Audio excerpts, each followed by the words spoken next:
So by far, my most popular video is the bike wheel. Surprising to me. I always thought that's my most simple demonstration, but 3.6-ish million of you really enjoy it. I've gotten a lot of requests to explain exactly the physics behind what's happening. The truth is, it's not a trivial problem. It's pretty complex. I'm going to try and explain this as simple as I can with the least mathematics possible, because it can get quite complex. The principle that we're talking about here is called gyroscopic precession, but we're going to start with a much more basic principle. Here I have an apple on a string, and in my classes I like to show the connection between what I call the linear world, which is things moving in a straight line, and the rotational world, which is things rotating. In the linear world, if something has no momentum and I pull on it, it moves in the direction I pull it. No momentum, I pull up, it moves up. If this has momentum, and let's say it has momentum going this way, and momentum is mass times velocity. If it has momentum going this way, and I pull up on it, look what happens.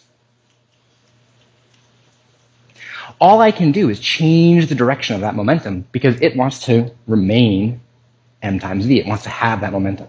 And so momentum is going this way, I pull up, all I can do is continually pull, and change the direction of momentum. That's called circular motion. Now, I have a bike wheel. When things rotate, that's called angular momentum.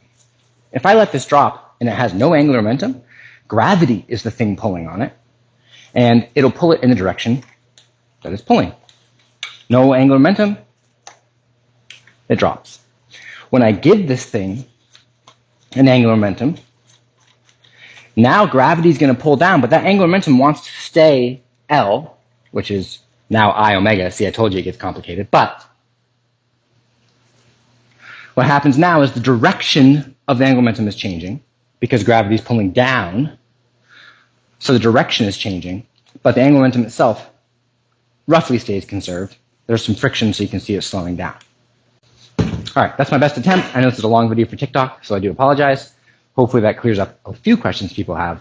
But I love all of the passion that we have going here for science and physics. It's really cool. And my whole principle is to keep physics fun. And I truly do think that physics is fun.